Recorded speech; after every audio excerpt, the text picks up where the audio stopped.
back to the Blue Jays Today show, where today, guys, our world has been flipped upside down just 3 days ago. We're thinking as Blue Jay fans, my goodness, this team is different. This team is breaking out. We talked about it all on the last Blue Jays Today show. Oh my God, they're going to go into Tampa Bay, absolutely spank these guys in Steinbrenner Field, and the exact opposite happened. They get swept, go all the way back to that 2 games under 500 mark where they were before the Padres series. All that work they did against that good team in the NL West, gone. We're going to react to what the hell happened this weekend, as well as this comment that John Schneider made, a little bit of an excuse for how the Blue Jays played over the weekend. We're going to react to that as well, predict the upcoming series, and talk about whether this team is doomed, mid, or bad, or whatever. I'm your host, Adam Peddle. And I'm your host, Nicholas Playlog. And I see a comment in here already. Corvettes with Bowie saying it's so hard to be a Jays fan. Hear ye, man. Like, preaching to the choir, dude. That Sunday game, that was horrendous, right? Like, the first 2 were bad, and, you know, like, you get on the offense and everything, and they needed to be better the entirety of the series, because whenever you score 2 runs in the course of 3 games, you are going to get swept. It is just going to happen, and that is what happened this weekend. But that Sunday game, just the epitome of ass. I filmed a kind of like a reaction short like midway through the game, because it was long gone. It was long over. It was 9-0 at that point, and frankly, like, I probably could have filmed that thing when it was like 5-0, right? Because we were witnessing a team waste our afternoons. Quite honestly, right? Like, it was a squad that had 0 effort, 0 fight, like, it was just doomed from the beginning. Tampa Bay got off, to a good start, 2 runs, and like the Toronto Blue Jays just said, "Oh, okay, I guess we're done now." And that was that. And I wish they would have told me several innings earlier so I could have went on with my life and done something different. So, point being, I totally hear where you're coming from, Corvettes with Bowie. It is hard to be a Toronto Blue Jays fan. And if you sat down and you watched one of these games in its entirety on the weekend, my heart goes out to you, because that was brutal. Yeah, we watched the Friday one together, and the Friday one was exact same as the Saturday one, losing 3-1, just not scoring with any opportunities with runners scoring in position. But this game, they didn't even get anybody in runner scoring position. Maybe they did. I didn't even watch the rest of the game. But Vladdy hit a homer in the last night's game, and that was kind of like the only exciting part of the offense the entire weekend. In this game specifically, we had Chris Bassett, which, when we broke it down on Friday, it's like, this is our guy. This is the chance to win. This is the story of the Blue Jays season. You had Chris Bassett dominate the Padres on Tuesday. Then he comes out in Florida and gives up 5 earned runs over 4 innings, 9 hits, 2 walks, 2 strikeouts. Didn't look like he had his best stuff. And that's the story. That's the story right there. But it continues on, because, John Schneider is coming out here saying, well, maybe there's another reason why the Blue Jays lost. This was a tweet and an article written by Tom Brew over there in Tampa Bay. This is what he says right here in this tweet, quoting John Schneider. Talking about playing regular season games at Steinbrenner Field. John Schneider says, quote, "I don't want to say we were spoiled, but everyone has earned the right to play in a big leagues at a big league ballpark." Hinting to the fact that, hey, we had some tough conditions, because we're so used to playing in a big league ballpark, and now we're playing over here in Steinbrenner Field, and it's hot. It's starting to become summertime in Florida. It's 33 degrees Celsius down there on Sunday. We couldn't play best baseball. But here's my thing, Nick. So, does the Tampa Bay Rays have to play in that condition? Well, there's no excuse in my mind. Specifically, he said that I think today was the first time halfway through the game that the environment at Steinbrenner Field creeps into your head a little bit. And, just saying that it's tough, it's really hot, the environment's just different. And I understand it is. It's not like home where you have the dome and you can kind of manage the temperatures and only open that thing up when it is the perfect weather outside. So I hear what you're saying, but if it was halfway through the game that started creeping in, what about the first half or the first 2 games? Look, this is just some bullshit excuse that you're throwing out here, like just trying to say something, to save face, and it's just not a good look. It's kind of embarrassing. We're talking about a team that lost their stadium in the offseason due to circumstances that obviously they could not control, and you are the one complaining about playing there? Like, it's embarrassing, man. Like, I felt honestly kind of ashamed of him. Yeah, like when I read that, it's not good. It's embarrassing because the Blue Jays in 2021 had to play in Florida. Then they moved to Buffalo. Granted, I think they moved to Buffalo after this time of year when it got a little bit hotter. They moved to Buffalo, so it was a little cooler. But granted, you were a team in that position too.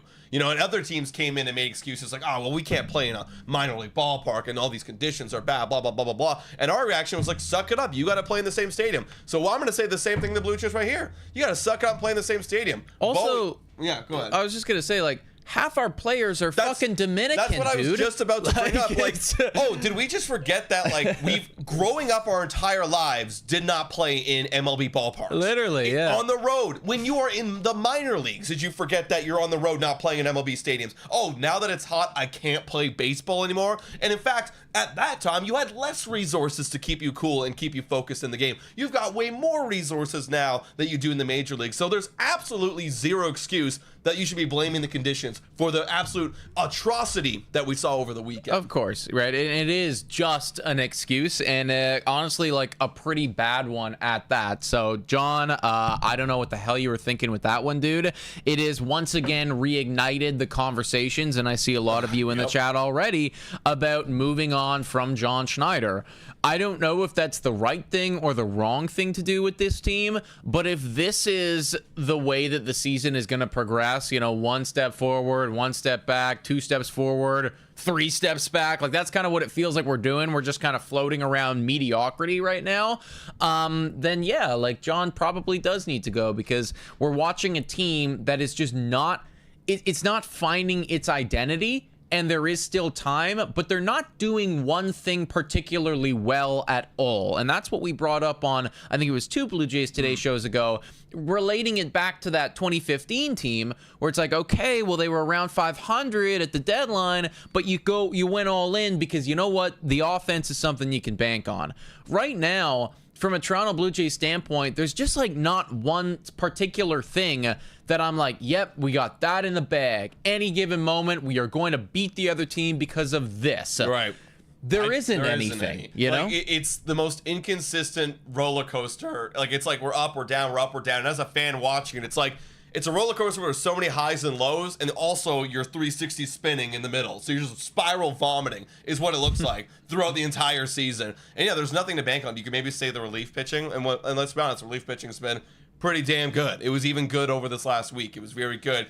But, unfortunately, that needs to be paired up with either really great hitting or really great starting pitching. And that has been very inconsistent. And in terms of, like, firing John Schneider, like, yeah, I'll say this again, like, is the reason why they lost John Schneider's fault? No. But we eventually at one point gotta pull the trigger and do something. That's really what it comes down to for me, is that, like, at what point, at what point is it either too late, or like, at what moment in the season do you go, okay, we got to do a 180 here, reversal, and change the mindset? Because that's really one of the only last remaining moves that you have in your back pocket, other than trading for a crap load of individuals at the deadline, which they're probably going to do anyways, and it's probably not going to be the right move, because I mean, who's going to save this team other than, like, Shohei Ohtani or Aaron Judge? You need like you need an elite starting pitcher, first of all. Well, like, right now we don't really have anybody. You need a handful of things. Yeah. But there's got to be coming a moment. We've been saying this for years now. There's got to be a time where they look at the record, they look at the performance on the field, and they go, okay, that's just not good enough, and we have to make some type of change. And really, the only change left to make is John's. Yeah, and obviously, like, I mean, someone said in the chat, like, you got to fire Ross first. I mean, I've always been on that mindset, like, that guy's got to go first, but you can't fire Ross in the middle of an effing season. Doesn't really change anything. No, like, you kind of need someone to bring in people and manage this roster, and he knows this roster better than anybody in the personnel and staff. And if we want to have a chance to win this season, firing someone mid-season is giving up on the season. And I'm not ready to do that when we only got 1 year maybe left of Bo Bichette, right? So we got to go in. We got to play good. So maybe you go and fire your third manager as Ross Atkins, like, I guess. But point being is the boys do got to play better. And the fact is the offense just did not show up at all. After being so good against the Padres, granted a struggling Padres team, they just didn't show up. Well, what's really sad about this for me is when you look back at those games, right? You know, it's 3-1 twice in a row, and then it's 13-0 on the Sunday. Yeah. This kind of invalidates everything that we saw against San Diego, because there was the whole narrative of, all right, San Diego has lost 3 games in a row walking into Toronto, but still a really, really good team, you know? What this now says to me is like, oh, actually, yeah, we were playing well, but you know, mainly the reason why that sweep happened against San Diego was that they were playing poorly. And they also had some bad defensive errors. Like Machado committed 3 errors that snowballed into that huge 14-0 victory. So it's like, okay, maybe it was just that. Maybe it was them actually gifting us, which sucks because, like, you know, we were feeling on a high after that. We are feeling okay. Like, we have an identity. We got some momentum. And then to, you know, put up 14, to put up 7, to put up, you know, tons of runs against San Diego, and then put up only 2 against Tampa Bay. Obviously, everybody's wondering, well, what the hell, like, what can we actually count on? What can we rely on right now with this offense? Yeah, like, I think the reality is, and it's starting to really come into shape for me, is this team is right now, until proven otherwise, a 500 ball team that can have some really great highs. We've seen it all, even earlier in April, we saw some really great highs, like early April. I'm talking the first couple of weeks. And then we saw some super big lows late April. Then we saw some highs again in May. Now we're seeing some lows again. We're getting swept. We're getting, we're sweeping teams, and then it all averages out to be about 500. They have it in them to suck, and they have it in them to be great. I still don't know what to classify this team as, and that, I think, is the most frustrating part. Like, I don't know. You know, we're talking about Betway coming up a little later. I had to make a Betway fee club. I didn't know what the hell to pick on for the Blue Jays. Right. Because there's no consistency. I don't know. Yeah. And that's just the reality of it. Get used to it, folks. Yeah, no, it's tough to, that's what I mean. Like, it's really tough to, like, bank your hat on something and go, okay, we are very good at doing this. We are going to continue to do that. In the past, it's been the starting pitching. In years even before that, it was, okay, you had the offense, and, like, we can outslug you in any given moment at any given opportunity. Now it's I don't know what's going to come at any given moment at any time. I literally think the pitching staff is mid and the offense is mid. Actually, it's a little bit below mid. And that's kind of that. That's the Toronto Blue Jays of 2025 so far this season. Quick shout out here to Isaac, who just gifted a Blue Jays Today membership. W's in the chat right there. And welcome into everybody that is currently with us. Asia Robertson, Daniela, Boomustai, Doug Miller, everybody. I know that we're feeling it on this morning, especially because, again, you're talking about the highs to the lows. That was the highs to the lows. Looking over at the standings right now, the Toronto Blue Jays are currently 4th. Still very much in the race, because when you're looking at, you know, the second-ranked team, it is the Tampa Bay Rays, who are now sitting at 500, 26, and 26. So, like, one good series away from being right there is the Toronto Blue Jays. However, the New York Yankees are, you know, slowly and steadily running away with this thing. They're 8-2 in their last 10. We always knew that the division was not really a realistic goal, especially with the way that they're playing.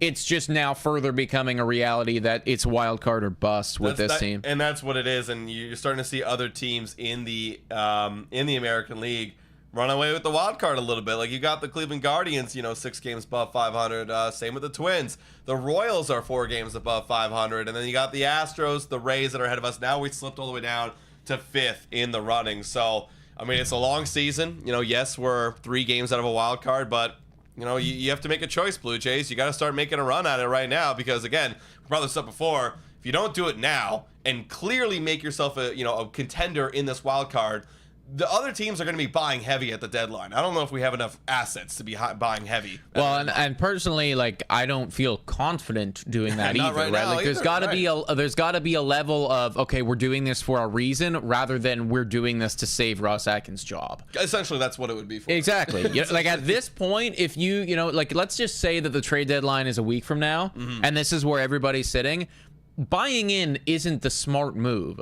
It's the Hail Mary, we have to do it to save Ross and Mark move. That's what it is. And I don't really want to be there as a fan watching them send away fucking Elvis Martinez for this 1-year rental guy that isn't going to help us make play. Like, that's not something that I want for us. So if they are going to actually be buying in, like, we need to be 1 or 2 games out of the wild card at that point, and like actually be showing some serious momentum rather than whatever the fuck this is. Yeah, we gotta find some consistency. Let's give another shout out here, guys, to Isaac with 2 more gifted donos. W's. 1 to Prim and 1 to Jason P. W's in chat, guys. Isaac's popping off right now. He's more consistent than the Toronto Blue Jays. Seriously. At this current moment. And listen, JaceFan27 saying Ken Rosenthal said we will buy unless we're way out. And we both agree with that. I think that's kind of the consensus right now.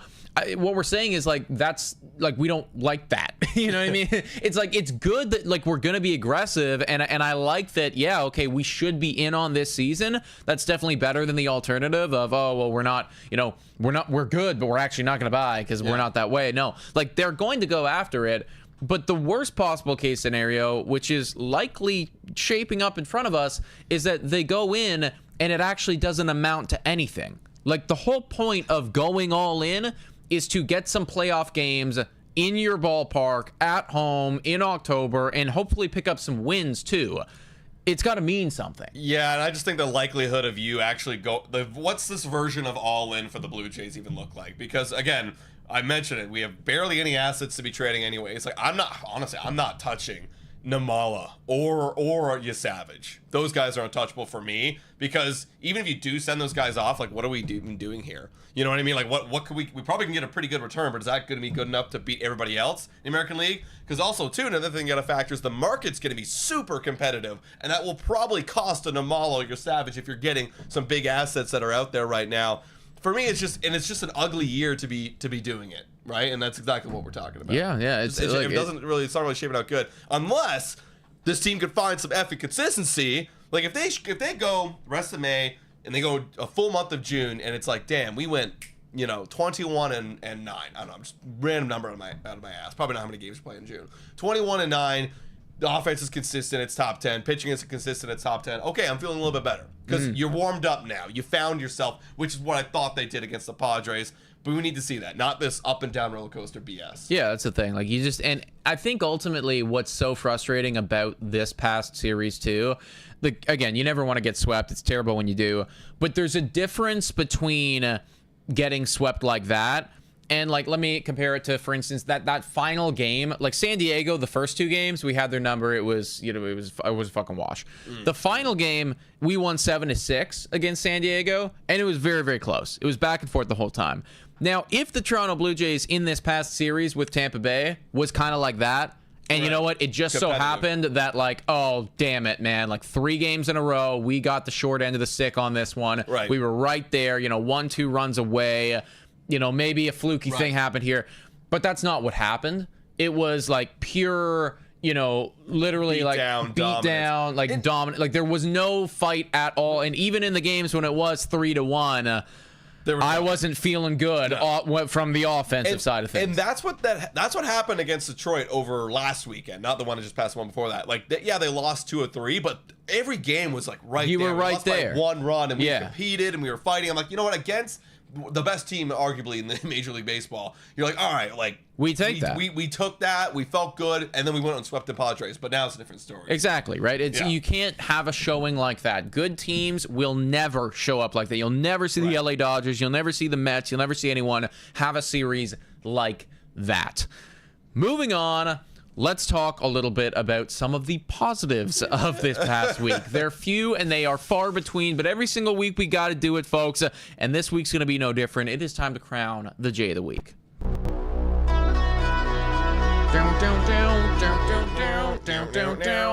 It's Kevin Gausman, everybody. Kevin Gausman, one of the few Toronto Blue Jays who really did put up big numbers this past week. 7 innings, scoreless ball. This was against San Diego in the first part of the week. Effectively assured the W for the Toronto Blue Jays by himself in that game. We could have scored 1 run and it would have been enough because Kevin Gausman was just so damn good. Yeah, like, honestly, it was looking like the offense would have ran away with the J of the Week. Somebody on that offense. You had Lucas, Barger going crazy. Even Clase was going crazy. And then it just all fell apart against the Rays. So you can't give it to those guys. Got to give it to Kevin Gausman. 9 strikeouts, too. Yeah. And again, this is the thing about Kevin Gausman. Same thing about Chris Bass this season. some really great ace level performances out of this guy. Like shutout ball, 7 innings. He even went 8 innings against Boston earlier in the season. And then you'll give up 4 runs in 5 innings. And okay, that's what's gonna happen. That's just reality of it. This is, I mean, look, that's the reality of not having an actual quote-unquote ace right now, is not having somebody that can put up whenever you need him to. And ultimately, we have a lot of good pitchers, but maybe nobody that's great. This past week, though, Kevin Gausman was, in fact, great. Before we move on and talk about some of the other stuff that's happening right now, some injury updates, next coming series, which is going to be tricky, let's give a quick shout out here to Amsterdam Brewhouse, everybody. On June 4th, there's 152 people in here right now, so I want to see 152 of you guys stopping in at Amsterdam Brewhouse on June 4th. We are going to be there. We're going to be watching the game in person. We're not going to be doing a live play-by-play. We're actually just going to be hanging out with you guys, drinking some beers, having some cool appetizers, you know, just like talking ball, literally talking ball. So if you want to come on down to Amsterdam Brewhouse, 245 Queens Quay West in Toronto, 5 minutes away from the Rogers Center, and just actually hang out with us, please, we encourage you to do so. There is a link in the description that will take you to an open table link where you can sign up. You can, you know, just find your table, book it right now. When you're doing your details, just type in there Blue Jays today, so they know it's like, hey, you're with us. They'll put you with us, everything like that. But this is how you do it. It's super duper easy, and hopefully it should be a good time. Yeah, it should be, guys. Even if they're doing bad, we can be drinking some 3 speeds and blondes and just forgetting about it and having a great time. If you're going to the game too, like, because I know there's a giveaway that day, come before. It's at 5 p.m. So come, we'll hang out, we'll chill, and then I think we're even doing at 6 o'clock. We're doing like a little like live podcast in the studio. So honestly, a good idea would be like, bring up some of you guys to start chatting ball. 100%. Let's talk ball in front of everybody and like have a good time, man. It should be a lot of fun. Should be a lot of fun, folks. So hopefully we see some of you guys there, and hopefully by that point they picked up a couple more W's. Hopefully. All right, let's move on to some of the injury updates, because there was a few of them over the weekend, and honestly not super great news. The first one is Tyler Heineman. This guy was honestly one of the best stories on the Blue Jays this season. Just every time this guy filled in for Kirk every 3rd or 4th game, this guy was on. He got multiple hits a game, and he gave you some good defense as well. However, he did hit the IL. He took a couple foul balls off the mask. I believe it was in the last game against the Padres. Took a couple foul balls off the mask, and now he has a concussion. Just a 7-day IL, so just a week, and he should hopefully be back. But in the meantime, you've got Ali Sanchez filling in. He did play on Sunday. He picked up a base hit, went 1 for 3, but this is a guy filling in. Honestly, I wouldn't be shocked if this guy maybe only gets one more start and then he's back down. I really think that's what it's going to be. It's going to be Kirk through and through. Alejandro is doing pretty well for the Toronto Blue Jays right now, especially defensively speaking. But even from an offensive output standpoint, I mean, the guy's batting .284.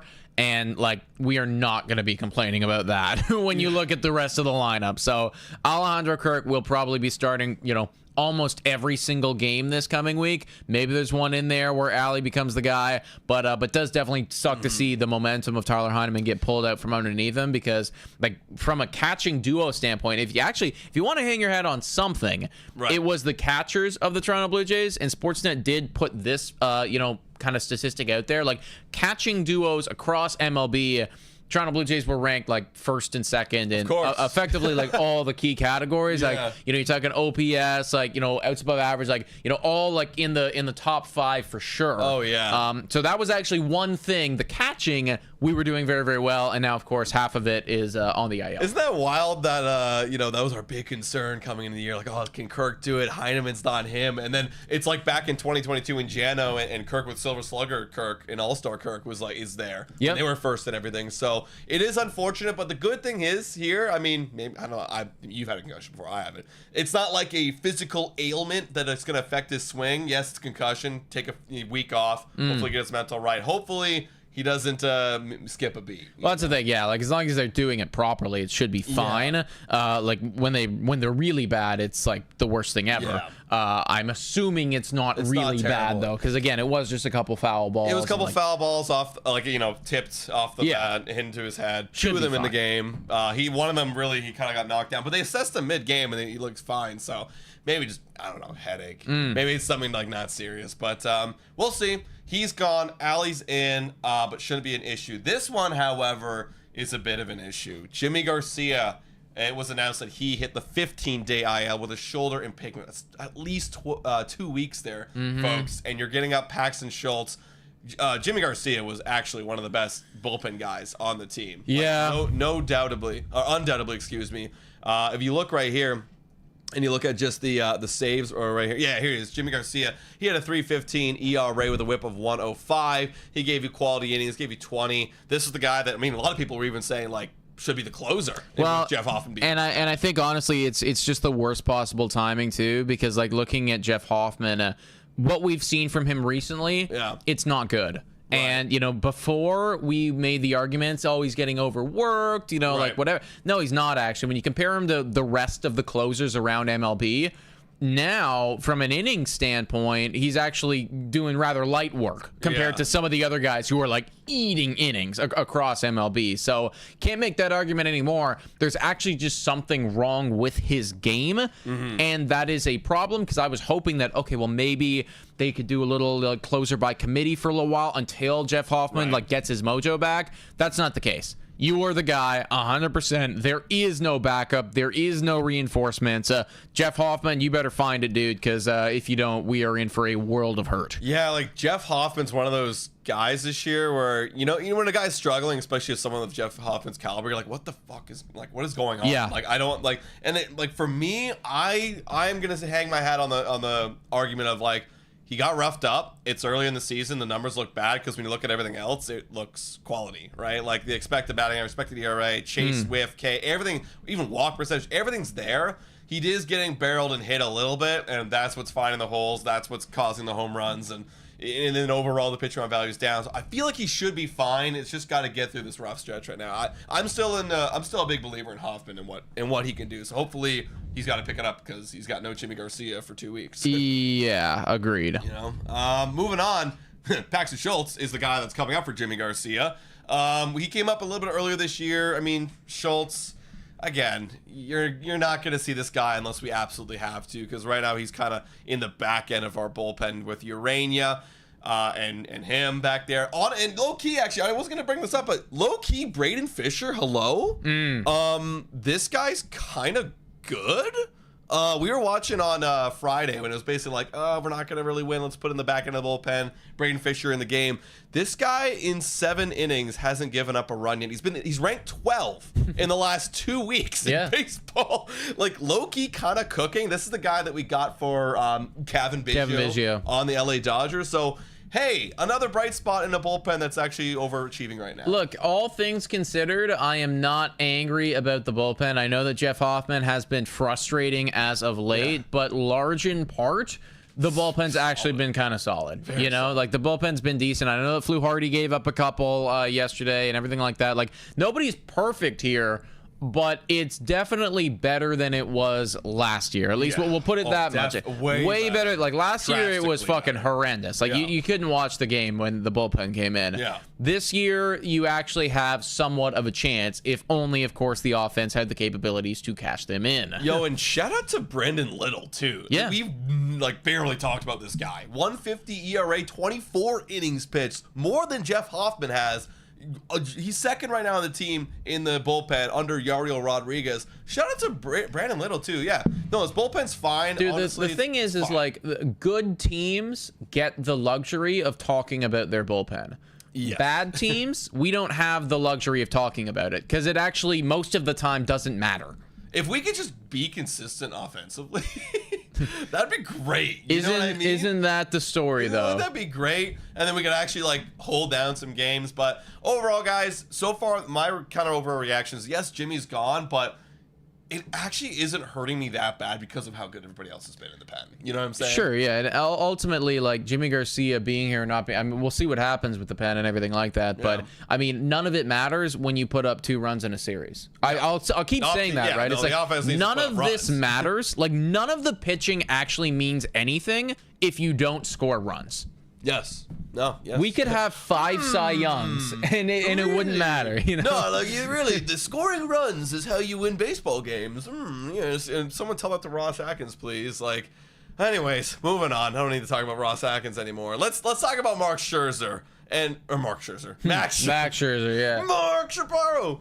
Max Scherzer, he's set for a pair of bullpens coming up. If you guys are wondering where the hell this guy is, he's coming. It's very, very soon. He's supposed to be, he obviously rejoined the team in Florida. And now, if all goes well, he's going to be facing live hitters again pretty soon. And then he'll start a rehab assignment. So things are kind of shaping up for that early June potentially start. Like where we were kind of this week, I even heard Buck Martinez talk about this, is like kind of where he was early March in spring training. It's like we still need a few more weeks to ramp up. So maybe we see this guy mid-June. And honestly, at that point, I hope everything goes well for him. And well, and offense for this one. Yeah, and hopefully we're actually playing meaningful ball at that point, right? Like you don't want it to mean nothing when the guy does come back. But yeah, like we obviously still need a fifth starter. I've said that how many times? I feel like I've said that on the Blue Jays Today show now. You know, effectively every time since he went out, which was week 1. So I've said it every single time. We need a fifth starter. It's got to happen eventually, folks.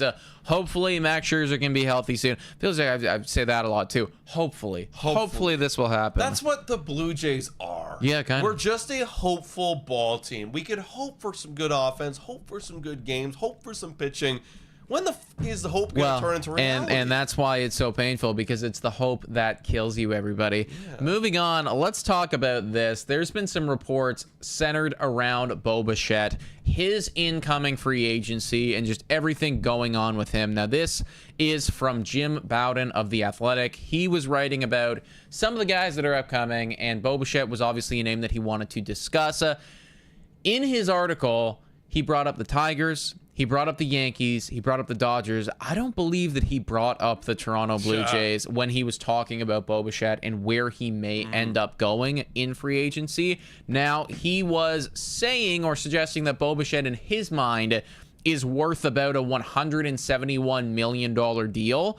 I think the years was either 6 or 7 years is roughly where he had it at. I can't remember 100% because he was kind of like he was just saying in the range of this is where I see him at. He did also suggest that Bo Bichette would need to be performing a little bit better. Like he's got to pick it up a little bit if he's gonna get that.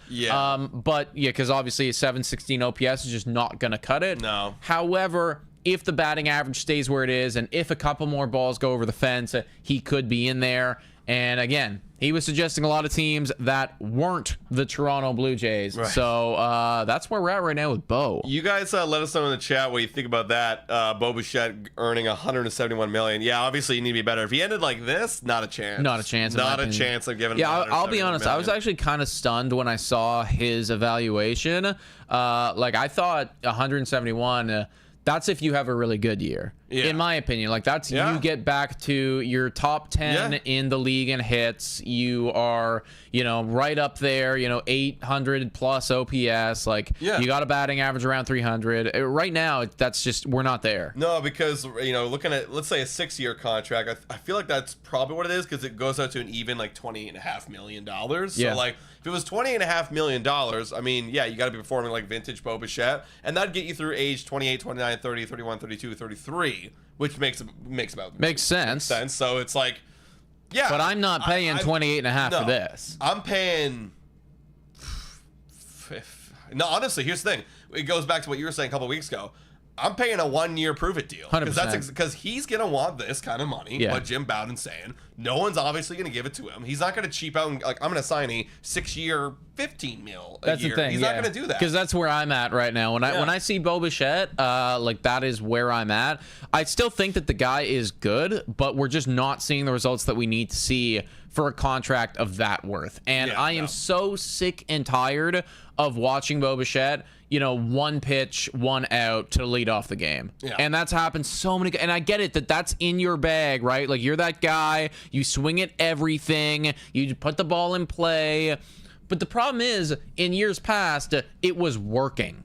And right now, it's kind of working. I mean, I think he's like 1 month of hot away from being back to Bo Bichette. Sure, you know, and that's kind of what we've seen. But I gotta see that 1 month. It's gotta happen. Like we're 1 month away from looking like vintage Bo Bichette again, and we'll see if that happens. I mean, it's still early. There was 1 year. Remember, he was batting like 230 all the way up until the end of August with like a low 700 OPS. I remember this. I think it was 2022. Guys, let me know in the chat if I'm thinking correctly. It was like not good at all. And then that last month, he won Player of the Month. He batted like almost 400 with an OPS way over 1,000, and then everything went up to like an 800. It went up to like an 800 OPS, over batting around 300. I believe that he's still capable. I believe he can do it. 22. I certainly would not be paying him $171 million unless, excuse me, we see that month transpire. Yeah, I gotta see that month. And that's what's got to happen. Yeah. For Bobichet's sake, and I guess for our sake. But also, I mean, and something to be taken away from that is the fact that Toronto Blue Jays were not listed there.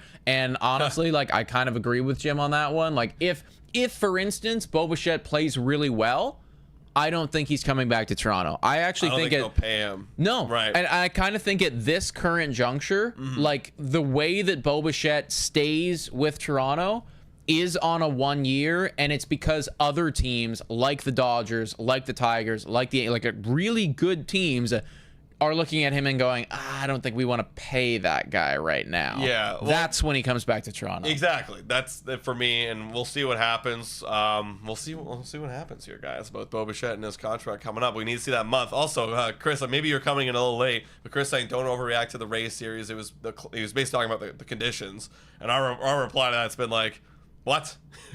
Come on, you had never played baseball outside before? What's going on? I'm gonna assume that Chris is being sarcastic right now because that's crazy. I don't know if he is being. It's hard to read sarcasm, but we'll see. All right, guys, let's move on. Let's talk about this upcoming series against the Texas Rangers. This is going to be a very tough one, guys. If you've already seen the pitching matchups, it doesn't look too good. Tonight's game against the Texas Rangers. You've got Kevin Gausman, who was Jay of the Week last week. We're going to see him twice this week. Shout out. Going up against Jacob deGrom. He has been absolutely amazing. He's vintage, man. He's vintage Jacob deGrom yet again. Last week, I was kind of doing the whole thing of, well, whatever I think's going to happen, the opposite's going to happen. So far, I've gotten 4 to 6 right doing that strategy. Right. So Okay. I'm gonna keep it going here, ladies and gentlemen, because I don't know what the hell this ball team's gonna do. Gausman, deGrom, in the they have a dome. They got a roof. Right. Okay. So it'll be cooler in Texas. Okay. What do you think's gonna happen in this one? So for me, and this is something that we need to note, Texas's offense is not good this year. In fact, it's actually worse than Toronto. If you want to fact check me on that bring it up one, right here. I'd love to double check. I probably would agree with you 100%. It is though, because Lord. their offense is horrendous. Their offense is really, really bad. They do not have Corey Seager. He's like dead in the water right now. And Marcus Semien might be the worst qualified baseball player in all of baseball right now. So bad. Seriously, the guy is terrible. So bad. Batting 9th right now for this team. So their offense is horrible, but their starting pitching is arguably one of the best in all of baseball. So this is a really polarizing team because they've ended up being mid, but they've done it in a very different way than we have done it so far. I'm anticipating an extremely boring series. I agree. There is going to be no runs scored in this series at all. Well, you know what's funny, actually, it's a good shout right now. Let's give a quick shout out to Betway, because I have actually never seen a run line this low. So shout out to Betway here, everybody. Whoa, time for a quick shout out to the sponsor of this video. Hit your picks and knock it out of the park with Betway. Scan the QR code down below to join the action. Only available in Ontario. Must be 19 years of older to participate. Please play responsibly. Now, everyone, back to the content. Shout out to Betway, everybody. Their run line is at 6.5. Yeah, that's nuts, dude. And honestly, I feel kind of confident in taking the under here. That's wild. It's just like, these are not two teams that can hit the baseball well. They have the incredible pitching, Jacob deGrom, against our offense, not very good.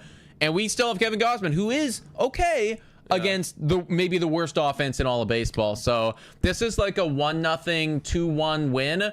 Maybe Gausman shoves too. Someone was saying in the chat earlier. Maybe Gausman actually puts up a fucking I think Gausman might do well. I just think that ultimately it's really tough for the Toronto Blue Jays, up against deGrom, who is 4-1 on the year. Like, he's picking up wins with this offense regardless of how bad they've been.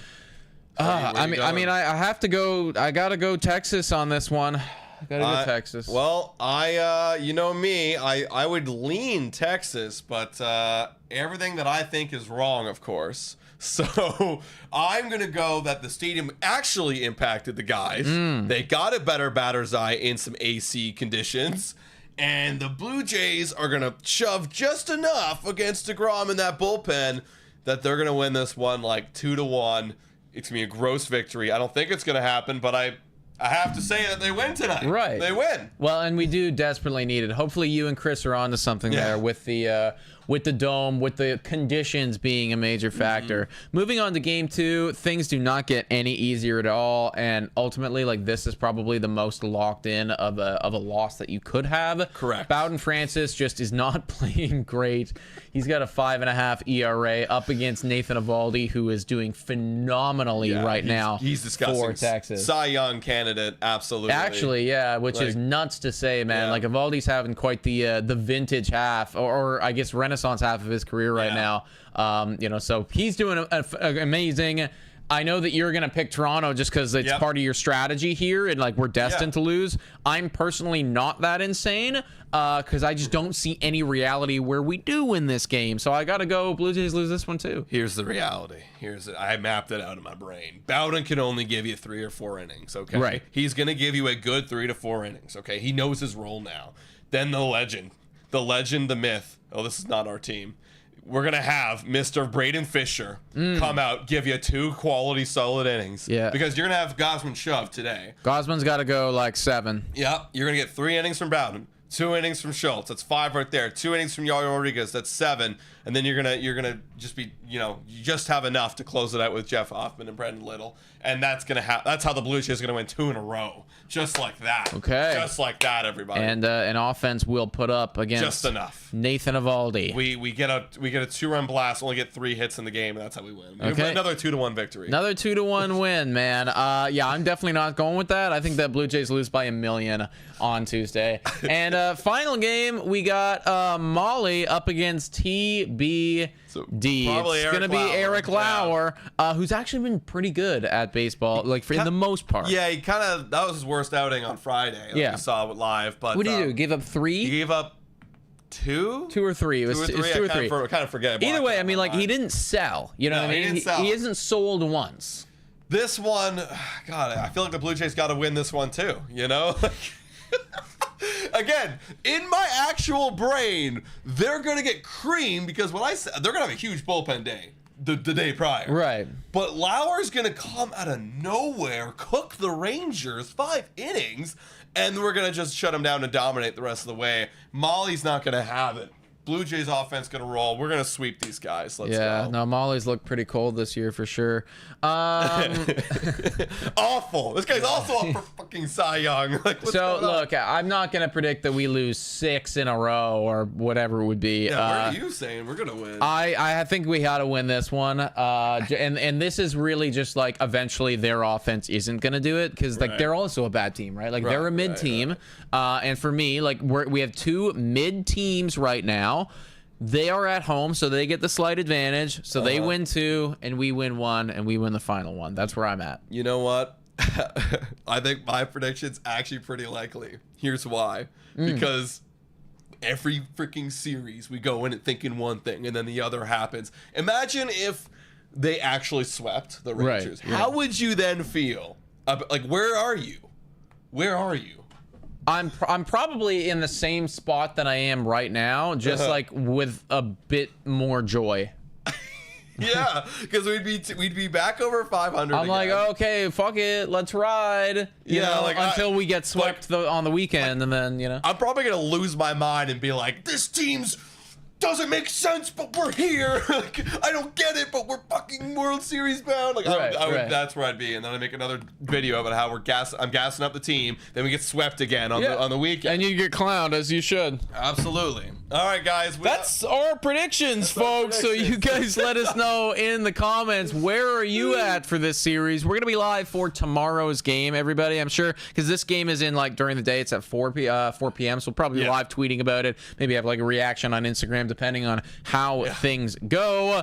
Let's get to the final segment of this video and spin that wheel. The spinning fortune, baseball, colorful, future determining, stat analyzing, and it's a wheel that we spin every week. It is, in fact, a wheel that we spin every single week, folks. We spun it last week. We did. I made a couple better predictions than Adam did, and we are now all tied up. So just like the Jays, we're going 500 going this year. 500 ball, baby. You guys let us know in the chat where you were riding with. Obviously, Francis was the worst Jay over Gosman. Who are the other guys? Merrill had one more hit than Tatis. They both had. Merrill had 2 hits, both singles. Tatis had 1 hit, a single. They both sucked. Actually, they were awful. And then Vladdy got a homer to secure me in my last category on the weekend. So that's good. That's good. Okay. All right. So it's 2-1. It is Adam's week. So let's see what it's gonna be. Also, John McKenzie saying you two must be smoking something good to sweep Texas. Listen, I'm not saying it. I'm saying it because this team makes no sense. Well, and I do again. I really do hope that you are on to something. Yeah, it just keeps going and going and going. Walks. Okay. All right. You know, Yeah. we haven't got walks in a long time. Like I can see where Adam's coming from though, in the sense like this is a team, Texas for instance, they're a team that's like just as bad as we are. Correct. And like they're inconsistent like us. So I could imagine that they come out and they put up like 2 runs in the whole series. And if that happens, okay, like we're doing pretty good. If they show any semblance of being like a relatively decent baseball team, we're fucked. Yeah. Also in this one, I am going to go first because the guy, it's clearly this guy. It's Vladimir Guerrero Jr. Understood. For walks. So I'll take my guy. I think I saw my guy up there when you switched it to 7 days, and I actually feel very confident about that because he should get all of the playing time now that Tyler Heineman's not there. So I'm going to take Alejandro Kirk and lock that one in and feel good about it in terms of the walks. And Beacock says Santander can't do it. Dude, I don't know if this guy's going to play any games. Like, genuinely, where is he? What's going on with him? Does anyone know his story? Worst J is what we've got for this one. Well, I know where I'd go if I was you, but you do your thing. Of course, I gotta go with Mr. Bowden Francis. It's so easy because like it leaves me with limited amounts of options here. So let me think about this then. We have, okay, so what do we got? We got Bowden doing that, and then Gosman's going twice. does Lauer count? Does Eric Lauer, would he count in this? What do you guys think? Lauer, I mean, technically he's kind of starting. What do you guys think? How many innings did he go? Because I think he actually went the same. I thought he might have went the same amount as Bowden. If he went the same amount as Bowden, I think he counts. Lauer. Yeah, he went 4 1/3. Yeah. That's a starter. All right. If he starts, yeah. That's the thing. Yeah, I'm trying to decide though if I like him better or work. I can't choose. He has to pick a starting. I got to pick a starting pitcher, guys, or else I totally would pick like one of the batters or something. Yeah, because there's too many bad ones right now. You know, it could be anybody. That's the thing. Yeah, no, I mean you made the right choice because it puts me in a tough spot. Who do we play on the weekend? Who did we play on the weekend? Who do we play on the weekend? I want to say it's the Twins. I want to say it's the Twins. It is not. It's the Athletics. It's the Athletics. Athletics actually have a better offense than Texas does. Who would that be? We got Gosman, then we got Vanessa saying Barrios made. Barrios is money for 6 innings, 3 earned runs. Yeah, like honestly, I'm actually thinking about Jose maybe a little bit, but like unless Bowden shoves, he is facing the bad offense. That's what I'm thinking. Yeah, I don't know why. I'm gonna go Jose Barrios. Yeah, that's kind of nuts, man. It's a but shot. Like, he will give up 3 earned runs, but he will go 6 innings. Right. He did it again, you know? Yeah, you know. So, hey, that gives me a chance, right? Like, if Bowden plays really well, go scoreless in some capacity, like, we're chilling. So. All right, last one, and you will be picking first on this one. I will. All right, so this is going to be mine, everybody. Let's see where we go. We still have not spun a bonus player. It is May day 26, and we haven't spun a bonus player. I don't know if we're gonna get it. And it's not going to be this stolen either. And it's bases. stolen bases, don't we have that which now? is like the hardest one to select because we don't even have our guy. Don't even have the guy. And God only knows when he's going to be coming back. Yeah, can you show me what's going on here? Let's go last 15 days. You got Clase with 2, my Barsher God. with 1, Heineman 1, Springer 1, Straw 1. No. What? What's the season like? Season. Obviously, Jimenez, Springer, Bichette, Straw, Clase. Oh, this is fucked, man. I think I know where I'd go if I were you. I might already start typing in his name. I feel like you're leading me to pick this guy. I'm telling you right now, I'd pick this guy. Like, what else? I mean, that's a thing. I just like Clase's done it in a smaller. But when's he gonna get on base? It's the same reason why I don't pick Miles Straw. Yeah. Same reason. All right, I'll take George Springer, man. I don't feel good about it. No, this could easily be a nothing burger. This one. That was the worst category I could have spun there. Yeah, like I guess I get it. Clase. Everyone's saying it's only George or Clase. Honestly, I'll tell you right now, I would go Clase just because, like, in this smaller sample size, it's clear that's part of his game. Yeah, like maybe he pinch runs, and then they has to steal. He's actually been playing kind of good in the last 4 games. Yeah, like, maybe they play him. All right, well, I'll go Clase.